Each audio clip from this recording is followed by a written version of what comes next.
तो family ready हो गई थी कहीं जाने के लिए और गुड़गांव में हो रही है बहुत ज़्यादा ही क्या हो रही है वो दिखाते हैं आपको।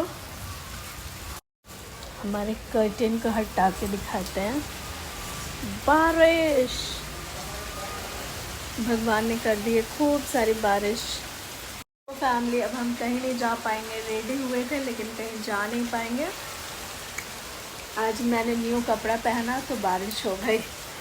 ये कपड़ा मेरे लिए बहुत लकी है।